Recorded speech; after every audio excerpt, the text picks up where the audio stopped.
اور اگر انہی وجوہات کی وجہ سے آپ نے ہٹانا ہے تو میں آپ کو یہ بات لکھ کے دے سکتا ہوں ایز این اکنامک رپورٹر. میں 15 سال سے FBR کور کر رہا ہوں. نہ تو آپ آج سے 10 سال بعد 8,000 ارب روپے کے ریونیو تک پہنچ سکیں گے. عمران خان صاحب نے تو اس کو 2 سال میں ڈبل کرنا تھا. نہ ہی FBR کے اندر آپ اصلاحات لا سکیں گے, کیونکہ جو وجوہات ہیں وہ زیادہ تر ذاتی انا کی ہیں. وجوہات ہیں زیادہ تر اپنے ذات کی, اپنے کام کی, ٹیکس مراد کی. وجوہات یہ نہیں تھی کہ وہ نااہل تھی اور وہ کام نہیں کر پا رہی تھی. تو آپ مطلب آپ کی باتوں سے مجھے یہ لگ رہا ہے کہ وہ اصولوں پہ شاید کمپرومائز نہیں کر رہی تھیں, یا گورنمنٹ جو چاہتی تھی ان سے وہ شاید وہ ان کو اس طرح سے اکوموڈیٹ نہیں کر پا رہی تھی. کیا ایشو کیا ہے؟ دونوں وجوہات تھیں. ایک ان کا جو negative point as a chairperson تھا وہ یہ تھا, وہ she was a hot headed lady. ابھی بھی ان کو ہٹایا گیا تو ان کو ایک اچھی جگہ تو خیر اپنے کہتے, بٹ ایک فیڈرل سیکرٹری کا ان کو عہدہ دیا گیا ہے.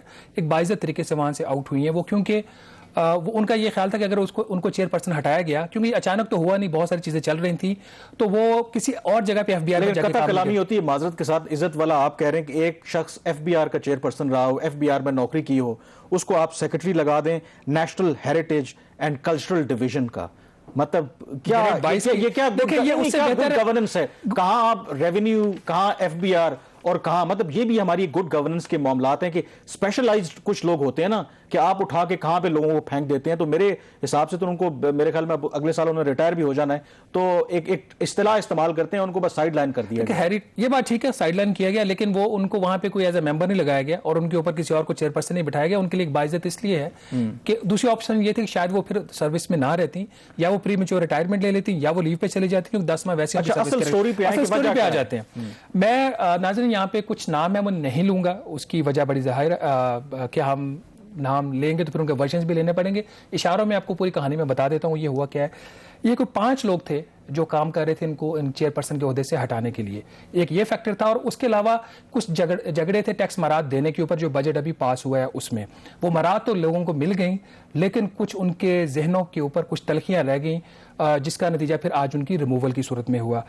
اس میں ایک بندہ جو تھا FBR سے ریٹائرڈ ہے, FBR کے شاید 4th فلور پہ بیٹھتے ہیں وہ, اور ایک جو ہے وہ FBR کے 3rd فلور کے اوپر ہی بیٹھتے ہیں. ایک اس میں ایسے شخص ہیں جو پرائم منسٹر کے وہ کیبنٹ کا حصہ ہے, الیکٹڈ نہیں ہے, اور ایک شخص تھے جو ان سب کو اوپر سے چلا رہے تھے, وہ پرائم منسٹر کے آفس سے تھے. تو معاملات ان کے بہت ساری چیزوں کے اوپر گیو اینڈ ٹیک ہو رہے تھے, نہیں آگے بڑھ رہے تھے. اس کے علاوہ جو بہت بڑا جو مسئلہ بنا, جس کے اوپر بہت مواقعوں کے اوپر تلخیاں بھی ہوئیں, وہ تھی ٹیکس مراد. یہ کون سی مراد تھیں جس کی وجہ سے ایک جھگڑے چل رہے تھے؟ اس میں جو سب سے بڑا ایک ایشو تھا وہ کنسٹرکشن پیکج جو پرائم منسٹر نے ٹیکس ایمنسٹی دی تھی, اس کو فردر ریلیکس کیا جانا تھا, جس کے اوپر حفیظ شیخ صاحب جو ہمارے ذرائع کہتے ہیں وہ بھی ایگری نہیں تھے, FBR کے لوگ بھی ایگری نہیں تھے, کیونکہ اس کے اوپر IMF کے پروگرام کی امپلیکیشنز تھیں. تو ان کو 12 جون کو بجٹ آیا, اور 11 جون کو یہ فائنلی پھر فیصلہ ہوا. جب بہت زیادہ دباؤ آیا تو اس کنسٹرکشن پیکج کو جو فائنانس بل حماد اظہر صاحب نے لے کیا پارلیمنٹ کے اندر, اس میں شامل کیا گیا. دوسری وجہ جس کے اوپر کامران کے بھی تھوڑے سے اس کے اوپر بات کریں گے, وہ ہے جو جسٹس قاضی فیض عیسیٰ صاحب کا کیس ہے. وہ بھی ایک محرکات میں سے جو ہیں, ایک وہ ہو سکتی ہیں, کس حد تک افیکٹو ہو سکتی ہیں, لیکن اس میں جو چیئر پرسن FBR کا رول تھا وہ بہت محدود تھا, کیونکہ اس کیس کو جو ڈائریکٹلی ہینڈل کر رہے تھے وہ ڈائریکٹر جنرل انٹرنیشنل ٹیکسز ہیں, وہ دیکھ رہے تھے. اور وہ آج کل ان کے پاس جو ہے وہ ایک دوسرا بہت بڑا چارج ہے, وہ ہے ممبر FBR operation in land revenue, جو چیئر پرسن FBR کے بعد موسٹ امپورٹنٹ پوزیشن ہوتی ہے. 80 to 85% FBR کا ریونیو اس پوسٹ کے ذمہ ہوتا ہے. وہ دونوں چارج ایک ہی شخص کے پاس ہیں, تو وہ زیادہ تر جو قاضی فیض عیسیٰ صاحب والا کیس تھا وہ دیکھ رہے تھے. تیسری جو بڑی وجہ تھی, کچھ ٹیکس مراد تھیں جس میں لمز یونیورسٹی کو ٹیکس مراد پرماننٹلی دی گئی. پھر ایک فاؤنڈیشن یونیورسٹی تھی, اس کو ٹیکس مراد دی. یہ جو فاؤنڈیشن یونیورسٹی والا جھگڑا تھا یہ بہت آگے تک جا چکا تھا, اور فاؤنڈیشن یونیورسٹی کو جو ٹیکس میں چھوٹ دی گئی اس بجٹ میں, 29 جون کو بجٹ پاس ہوتا ہے پارلیمنٹ سے, اور غالباً 28 جون یا 29 جون کو جب وہ فائنل بل پرنٹ ہوتا ہے پارلیمنٹ میں لے ہونے سے پہلے, تب یہ اس میں ایڈ ہوتی ہے. ایک اور جھگڑا تھا نیا پاکستان ہاؤسنگ اتھارٹی کے ٹیکس مراد کا, وہ بھی فائنلی ایڈ ہو جاتی ہے. اور کامران ایک جو بہت بڑی وجہ تھی, جو FBR کے اندر ایڈمنسٹریٹو معاملات تھے, جو چیئر پرسن تھی ان کو اس بات کا اختیار نہیں تھا کہ وہ اپنی مرضی سے ٹرانسفر اینڈ پوسٹنگز کر سکتی. یہ بہت بڑی بات تھی. اس کی ایک مثال میں آپ کو یہ دیتا ہوں کہ انہوں نے جب اشفاق صاحب کو لگایا انہوں نے ممبر IR آپریشن, تو DG انٹرنیشنل ٹیکسز کا جو چارج تھا وہ عاصم احمد تھے, ایک ان کو دیا گیا کیونکہ D G international taxes itself بہت بڑا ایک پوسٹ ہے, تو وہ چارج 24 گھنٹے کے اندر اندر ریورس کروایا گیا اور پھر دوبارہ ایڈیشنل چارج دیا گیا.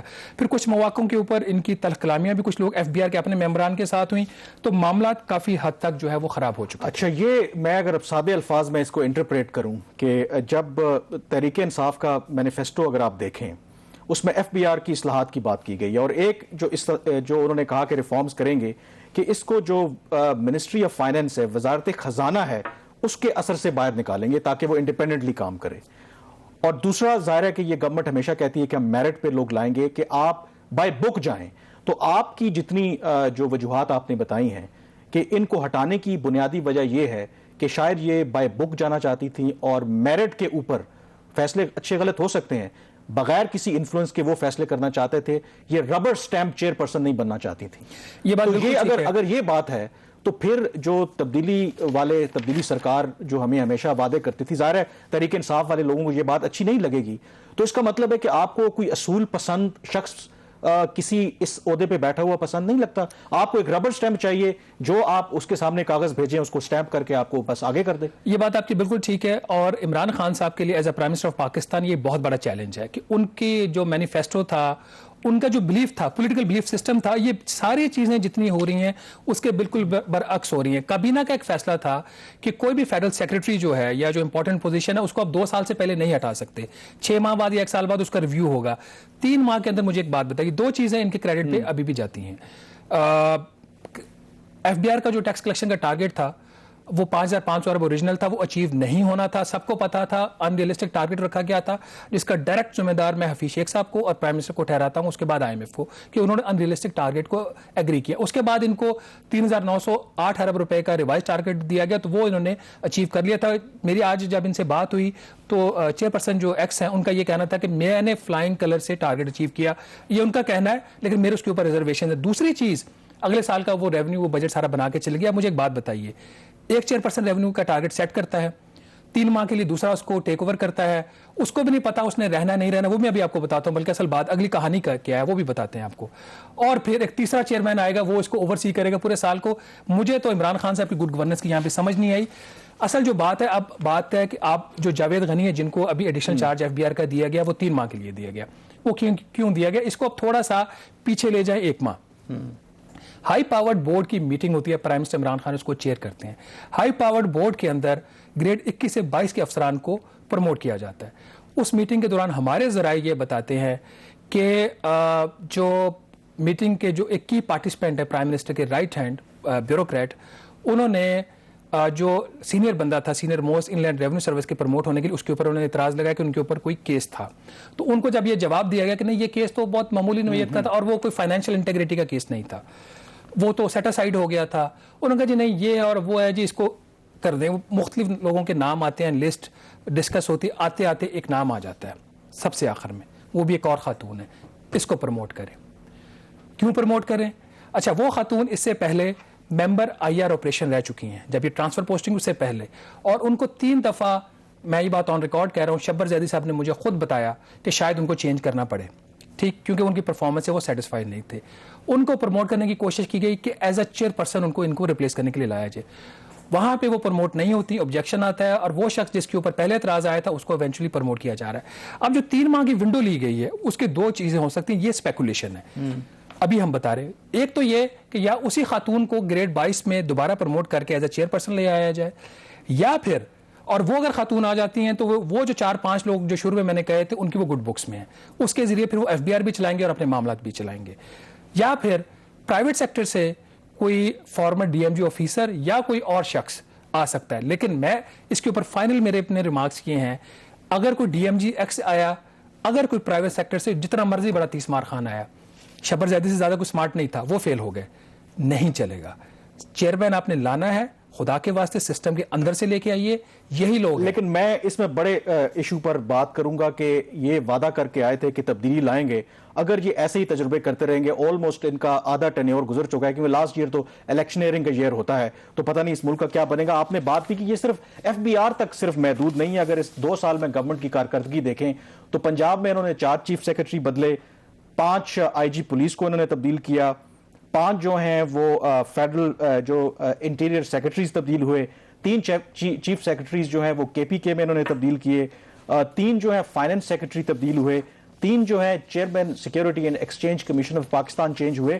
اور یہ مت بھولیں کہ جو عمران خان صاحب کے اوپننگ بیٹسمین تھے اسد عمر, وہ پہلے فائننس منسٹر تھے, چند ماہ کے بعد حفیظ شیخ صاحب میدان میں آ گئے. اور اب تو یہ بھی خبریں آ رہی ہیں کہ شاید یہ جو اکنامک ٹیم ہے گورنمنٹ کی, اس میں بھی کچھ تبدیلیاں آئیں. بہرحال بریک پہ جائیں گے اور بریک کے بعد FBR کے حوالے سے ہماری ڈسکشن جو ہے وہ جاری رہے گی.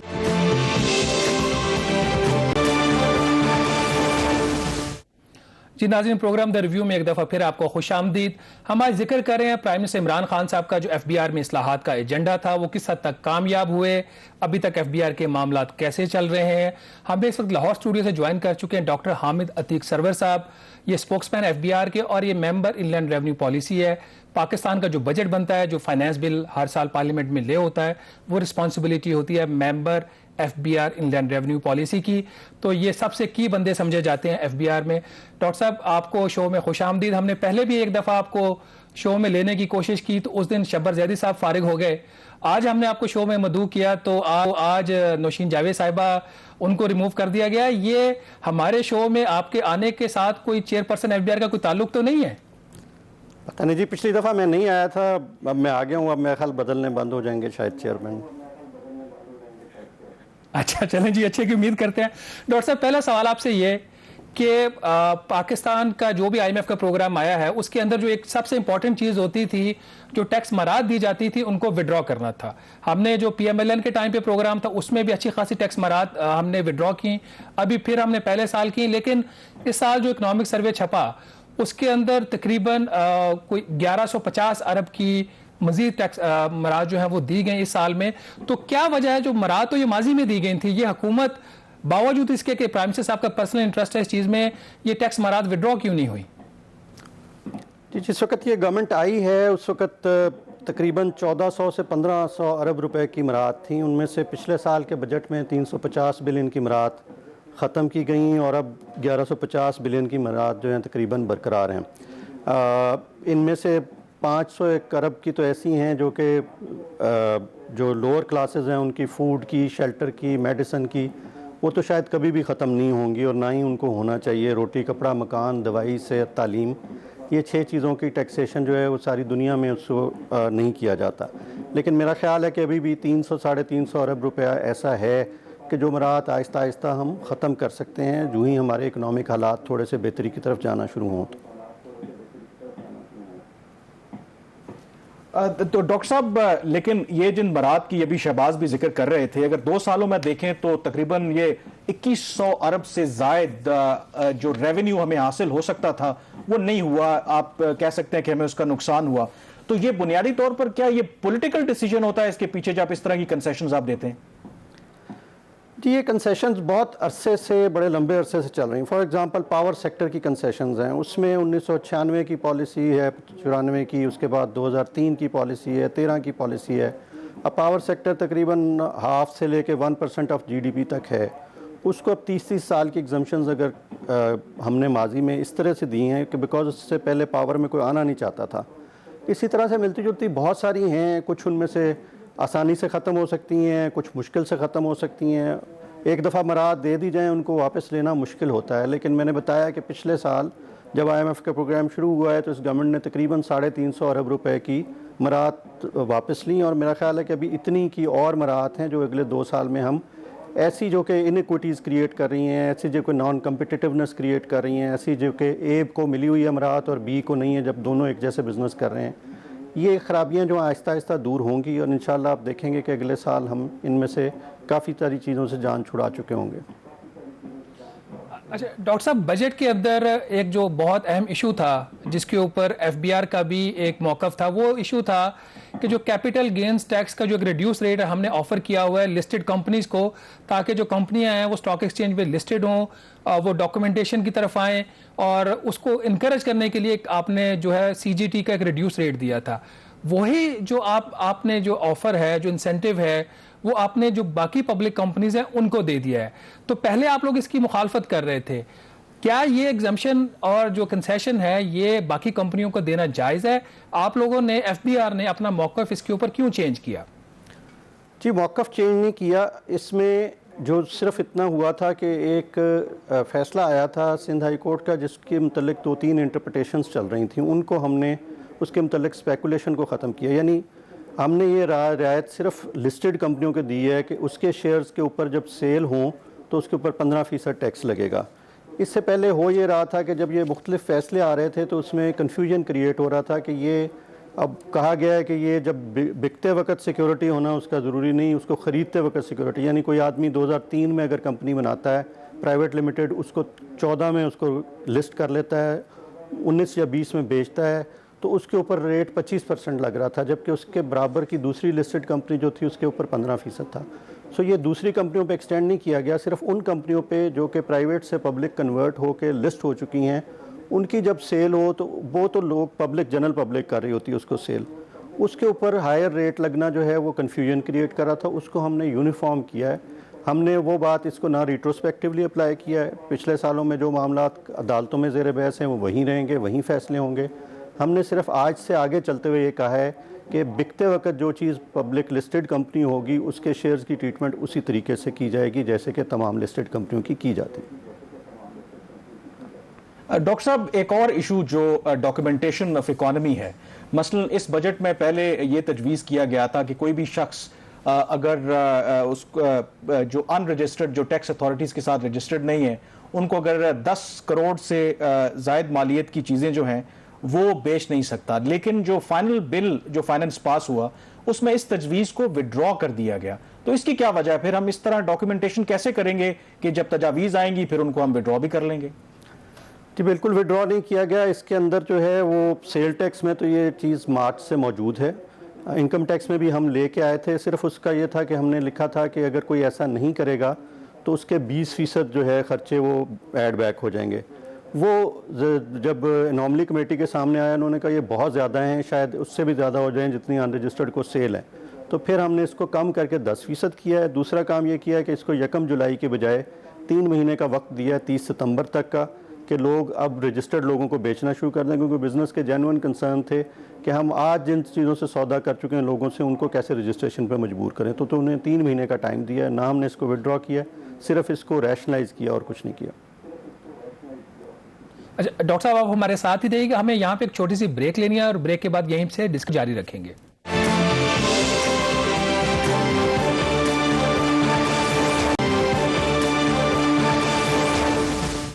جی ناظرین ویلکم بیک. ہمارے ساتھ اس وقت لاہور اسٹوڈیو سے موجود ہیں ڈاکٹر حامد عتیق سرور صاحب، یہ ترجمان ہے FBR کے. ڈاکٹر صاحب 2 ایسی مراد دی گئی ہیں فائنل جو ایکٹ پاس ہوا ہے پارلیمنٹ سے. ایک جو شپنگ بزنس کو کنسیشنل آپ نے جو ہے فردر اس کو 7 سال کی ایکسٹینشن دے دی ہے 2030 کی، اور دوسرا جو ہے ریئل انویسٹمنٹ جو ٹرسٹ ہے، real estate investment trust REITs جو ہیں، اور ریٹس کے جو بینیفیشریز ہیں آپ کو پتہ ہے پاکستان کے جو ٹاپ 2-3 جو بزنس مین ہیں وہ ہیں، اور یہ دونوں ایسی مراد تھیں جس کی IMF نے بھی جو ہے وہ مخالفت کی تھی. تو ریٹ کو اور جو شپنگ بزنس کو جو ٹیکس آپ نے ایگزمپشن دی ہیں اور کنسیشنز دی ہیں اس کی کیا جسٹیفیکیشن ہے؟ جی جو شپنگ بزنس کا ہے دس از پہلے میری ٹائم کی سیکیورٹی تھی، اس کو ECC نے پاس کیا، اس کے بعد کیبنٹ نے اس کو پاس کیا. سو یہ ایک فیڈرل گورنمنٹ کی منظور شدہ پالیسی ہے جس کے اندر مدت جو تھی 2030 تک رکھی گئی تھی.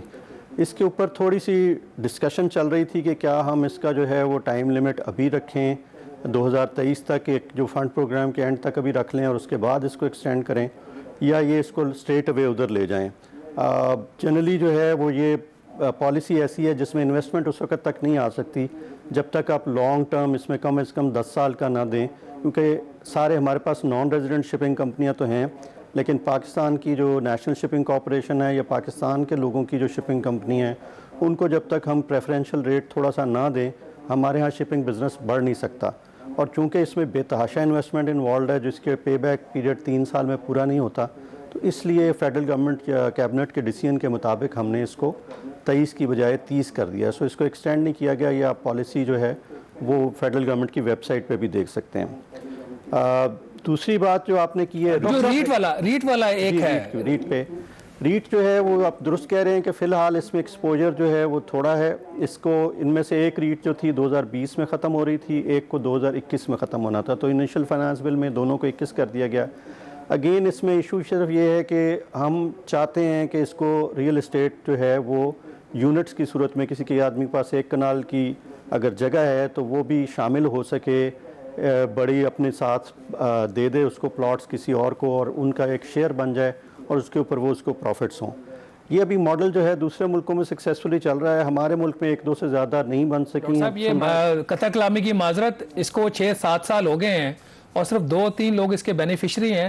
یہ تو آپ کی جو ٹیکس پالیسی کے پرنسپلز ہیں اس کے بھی خلاف ہے نا کہ مخصوص لوگوں کو بینیفٹ دیا جائے.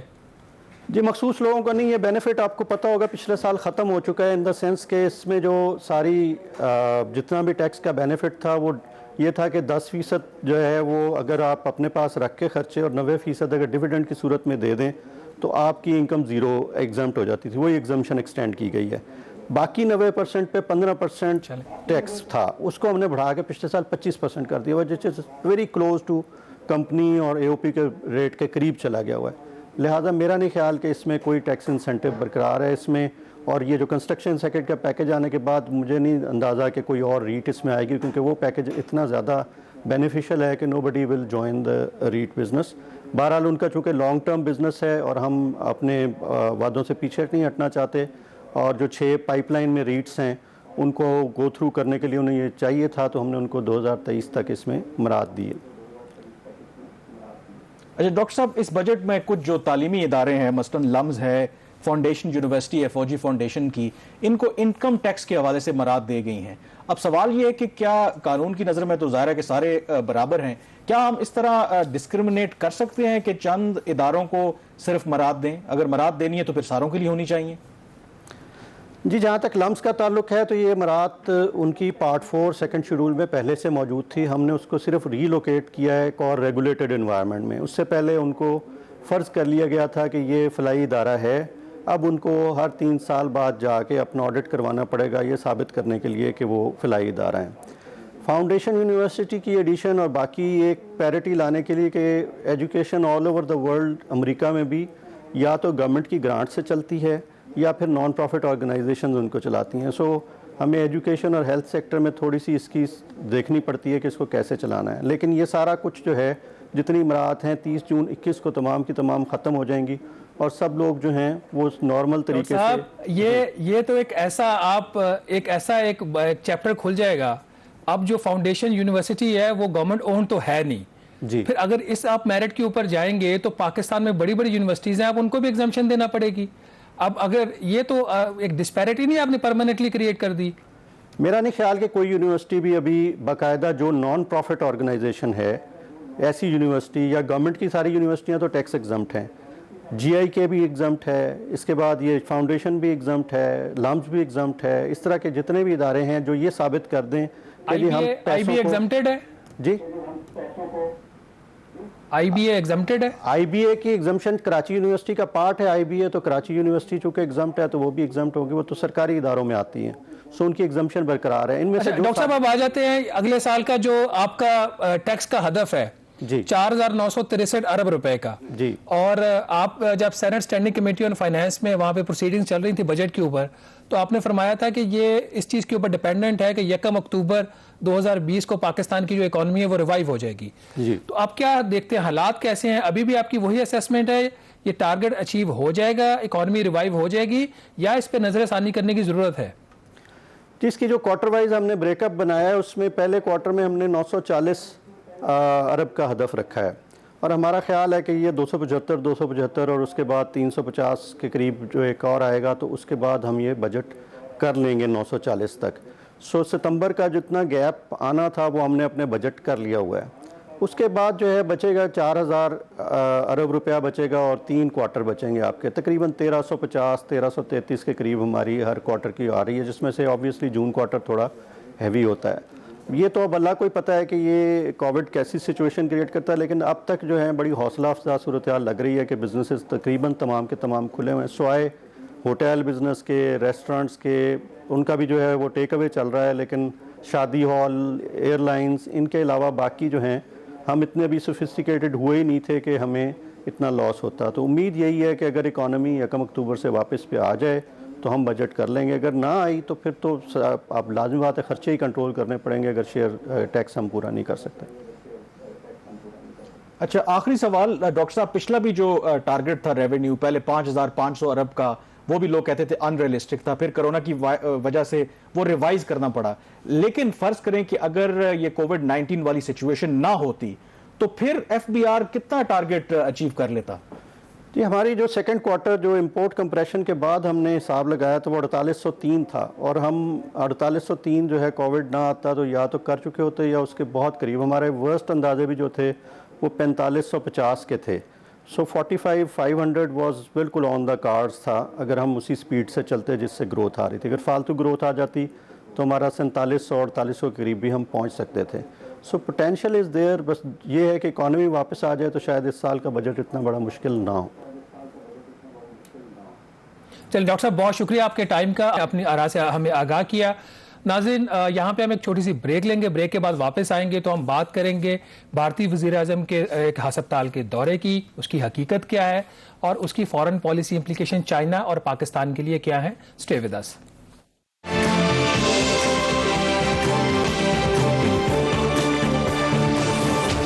جی پروگرام دا ریویو میں ایک دفعہ پھر خوش آمدید. اب ذکر کریں گے کل بھارت کے وزیر اعظم نریندر مودی نے جو لداخ کا اچانک دورہ کیا. یہ دورہ اس لیے امپورٹنٹ تھا کیونکہ آپ کو پتا ہے کہ بھارت اور چین کے درمیان گزشتہ تقریباً آپ کہہ لیں کہ 1.5-2 ماہ سے کشیدگی جاری ہے, اور 15 جون کو ہم نے دیکھا کہ دونوں ملکوں کی افواج کے درمیان گالوان ویلی میں جھڑپ ہوئی جس کے نتیجے میں 20 بھارتی فوجی ہلاک ہوئے, اور اس کے بعد 18 دن گزرنے کے اس واقعے کے بعد یہ پہلا دورہ تھا وہاں پر. دورہ تو انہوں نے اس لیے کیا کہ جو وہاں پر بھارتی میڈیا کہہ رہا ہے, ایک تو وہاں پر جو ان کی ڈومیسٹک آڈینس ہے ان کو پیغام دینا ہے کہ بھارت جو ہے وہ چین سے ڈرنے والا نہیں ہے, دوسرا چین کو بھی پیغام دینا ہے کہ آپ ان کی زمین پر, بھارت کی زمین پر قبضہ نہیں کر سکتے. لیکن شہباز ہوا کچھ یوں ہے کہ انہوں نے دورہ کیا, اور اس دورے کے دوران انہوں نے وہاں پر ایک ہاسپٹل کا بھی دورہ کیا, لے جو لداخ میں واقع ہے, اور جو تصاویر جو ان کی سرکاری میڈیا انہوں نے جاری کی تو اس کے فوراً بعد ایک ڈیبیٹ شروع ہو گئی کہ یہ کیا واقعی ہاسپٹل ہے جہاں پر وزیر اعظم جو بھارت کے نریندر مودی انہوں نے دورہ کیا ہے, یا انہوں نے وہاں پہ کوئی ڈرامہ رچایا ہے. کیونکہ اگر آپ دیکھیں وہاں پر جو سیٹنگ ہے, جس طریقے سے جو ان کے فوجی بظاہر ان کو کہا گیا ہے کہ وہ زخمی ہوئے تھے 15 جون کے واقعے میں, جس طریقے سے وہ تمام کا پوسچر بالکل ایک طرح کا ہے, اور وہاں پر نہ تو کوئی ڈاکٹر آپ کو نظر آ رہا ہے, نہ وہاں پر آپ کو کوئی اکوپمنٹ نظر آ رہا ہے, تو لوگ حیران ہیں. بلکہ یہ ہم نہیں, ان کی اپنی جو اپوزیشن جماعت ہے کانگریس, انہوں نے پہلا کوشچن یہ ریز کیا کہ یہ کیسا ہاسپٹل ہے اور یہ کیسے فوجی زخمی ہیں کہ سارے حشاش بشاش ہیں, کوئی ڈاکٹر نظر نہیں آ رہا. تو یہ جو پی آر ایکسرسائز کی تھی وہ ایک دم سے وہاں پہ ان کا بیک لیش کر گیا. یہ تو ہو گیا اس کا ایک پہلو, اور اس پر جو انہوں نے پی آر ایکسرسائز کرنے کی کوشش کی نریندر مودی نے, اس کا ان کو فائدہ ہوتا, اس کا الٹا ان کو نقصان ہوا. دوسرا جو امپورٹنٹ ایسپیکٹ ہے اس میں دیکھنے والی بات ہے کہ یہ وزٹ کیا ہے انہوں نے, لیکن اس سے پہلے مجھے ایک بات یاد آ گئی. یہ جو اس طرح کے, یہ پتہ نہیں اب کلچر کی بات ہے, کرنی چاہیے یا نہیں. 2008 میں میں جرمنی میں تھا, وہاں پہ ہماری ایک ٹریننگ چل رہی, تو ایئر برلن شو جو ہے دنیا میں بڑا مشہور ہوتا ہے. تو انڈیا جو تھا اس کا کو اسپانسر تھا اس سال, انڈیا اور جرمنی مل کے کر رہے تھے, تو برلن سٹی سے تھوڑا سا باہر تھا. میں ایک اور پاکستانی, ہم وہ شو دیکھنے جا رہے تھے, تو بس میں ہمیں ایک انڈین نظر آیا, اس نے سوٹڈ بوٹڈ تھا, ٹائی پہنی ہوئی تھی, اور مجھے میرا جو دوسرا ساتھی تھا وہ ڈور میں اس وقت کام کرتے تھے, انہوں نے کہا کہ یہ نائب صوبیدار ہے. میں نے کہا تمہیں کیسے پتہ ہے؟ تو خیر کہتا میں تمہیں وہاں جا کے بتاؤں گا. قصہ مختصر ہم وہاں گئے, وہ اپنی فیملی کے ساتھ تھا. جب تھوڑا سا سیپریٹ ہوا تو اس سے پوچھا کہ آپ نائب صوبیدار؟ اس نے کہا جی میں ہوں. تو کہتا آپ کو کیسے پتہ چلا؟ کہتا آپ نے نیچے جاگرز پہنے ہوئے ہیں ٹائی کے ساتھ. تو یہ وہاں پہ وہی ڈراما ہوا ہے کہ وہ ہاسپٹل تھا اور وہ سارے سب ایک ہی پوزیشن میں بیٹھے ہوئے. اور دوسرا ایئرپورٹ میرے خیال میں یہ جو سب کانٹیننٹ کا کلچر بھی ہے, پاکستان کے اندر بھی آپ کو پتا ہے کہ جب کوئی وزیر, جب کوئی بڑی شخصیت کسی ہاسپٹل کا دورہ کرے, کسی اسکول کا دورہ کرے, ہاسپٹل سے پہلے بے شک وہاں پر یا اسکول میں آپ کو وہاں پر بے شک گدھے یا جانور باندھے ہوں, لیکن وقتی طور پہ انتظامیہ ایسا وہ سسٹم دکھاتی ہے کہ شاید اس سے اچھا اسکول نہیں ہے, اس سے اچھا ہاسپٹل نہیں ہے, تو شاید وہ کلچر وہاں پر بھی ہے. دوسرا یہ تو مذاق کی بات ہوگی. دوسرا جو امپورٹنٹ اس کے اندر پہلو ہے کہ اس وزٹ کا جو بنیادی مقصد، کیونکہ ایک طرف مذاکرات بھی جاری ہیں ہائی لیول پہ دونوں ملکوں کے درمیان، اور ان مذاکرات میں جو میری اطلاع بھی ہیں، جو میڈیا بھی بتا رہا ہے کہ بریک تھرو ابھی تک نہیں ہوا، اور ان کا جانا وہاں پر اس کا مطلب یہ انڈیکیشن دیتا ہے کہ ٹینشن ابھی موجود ہے، بلکہ کہا یہ جا رہا ہے کہ بھارت نے لداخ ریجن میں کم از کم اپنے 45,000 فوجی وہاں پر تعینات کر دیے ہیں، وہاں پر ٹینکس اور دوسری جو اکوپمنٹ ہے وہ بھجوا دیا ہے۔ چین کی طرف سے بھی اسی طرح کی صورتحال ہے۔ جو اصل ایشو ہے گالوان ویلی میں پینگوانگ لیک، جو پہلے بھی ہم بات کرتے رہے، جو چین ہے وہ جس علاقے میں موجود ہے وہ کہتا ہے جی وہ ہمارا حصہ ہے۔ اب بھارت کی اتنی سخت نہیں ہے کہ وہ ان کو پرانی والی پوزیشن پہ دھکیل سکیں، تو اس کی وجہ سے حالات کافی خراب ہیں، اور اس کا ظاہر ایک ایسپیکٹ پاکستان بھی ہے، پاکستان اس کو بہت کلوزلی مانیٹر کر رہا ہے۔ ہمارے لیے امپلیکیشنز کیا ہیں؟ آپ نے غالباً خبر بھی کیا ہے کہ پاکستان اور چائنا کے جو فارن منسٹرز ہیں ان کی بہت جلد ملاقات ہونے والی ہے۔ جی بالکل، یہ ایک تو یہ ہونے والی ہے ملاقات، اور کل جو ہم نے سرسری ذکر بھی کیا تھا، وزیر اعظم عمران خان کی زیر صدارت ایک اہم اجلاس ہوا جس میں تینوں services chief, army chief, D G I S I, انہوں نے شرکت کی، اور یہ جو چائنا انڈیا ٹینشن ہے اور اس کی پاکستان کی کیا امپلیکیشنز ہو سکتی ہیں، یہ ایک آئٹم تھا ایجنڈے پر۔ اور بالکل اس کے بعد پاکستان کے وزیر خارجہ اور چین کے وزیر خارجہ کی آپس میں ٹیلی فون پہ رابطہ ہوا، اور پاکستان نے ری ایٹریٹ کیا کہ جو ون چائنا پالیسی ہے، وہ تبت ہو، تائیوان ہو، سنکیانگ ہو، پاکستان یا ہانگ کانگ ہو، پاکستان اس کی بھرپور حمایت کرتا ہے۔ اور اس ایشو کے اوپر بھی بات ہوئی، اور دونوں ملکوں میں یہ اتفاق رائے ہوا ہے کہ جلد دونوں وزرائے خارجہ ملیں گے۔ لیکن بدقسمتی سے آپ کو پتا ہے کہ وزیر خارجہ شاہ محمود قریشی، اب ان کا کرونا کا جو ٹیسٹ ہے وہ پازیٹیو آیا ہے، تو ہوپ فلی وہ جلد صحت یاب ہوں اور یہ میٹنگ ہو، تو یقیناً جو سچویشن ہے وہ بہت ڈیلیکیٹ ہے، کچھ بھی ہو سکتا ہے، اور خدا نخواستہ چین اور بھارت کے درمیان کشیدگی برقرار رہتی ہے تو ظاہر ہے کہ پاکستان کے لیے اس کی امپلیکیشنز ہیں۔ ناظرین، نیشنل سیکیورٹی اور جو اکانومی ہے یہ دونوں آپس میں جڑے ہوئے ہیں۔ سیکیورٹی کی جو سچویشن ہے ہماری 1947 سے لے کے اب تک ابتر سے ابتر ہوتی جا رہی ہے، بیچ میں بہت ساری ایسی فیزز ہیں جہاں پہ حالات بہتر ہوئے، لیکن بھارت کے ساتھ ایک مسلسل ایک جو تناؤ کا ہے وہ ایک خطرہ رہتا ہے۔ لیکن اگر آپ نے نیشنل سیکیورٹی بہتر کرنی ہے تو آپ کو اپنی اکانومی بہتر کرنی ہے، اور اکانومی میں ایف بی آر کی آپ کا پوائنٹ ہے، تو حکومت ایف بی آر کو کیسے دیکھ رہی ہے وہ ہم نے آج آپ کو بتا دیا ہے۔ خواہش ہماری یہی ہے کہ حکومت اپنے جو ایف بی آر کے معاملات ہے اس کو سیاست کی بجائے اس کو پیورلی اس کو پروفیشنل میٹرز پہ اس کو دیکھے اور اس کو چلائے۔ اس کے ساتھ ہی مجھے اور کامران یوسف کو اگلے ہفتے تک کے لیے اجازت دیجیے گا۔ اللہ حافظ۔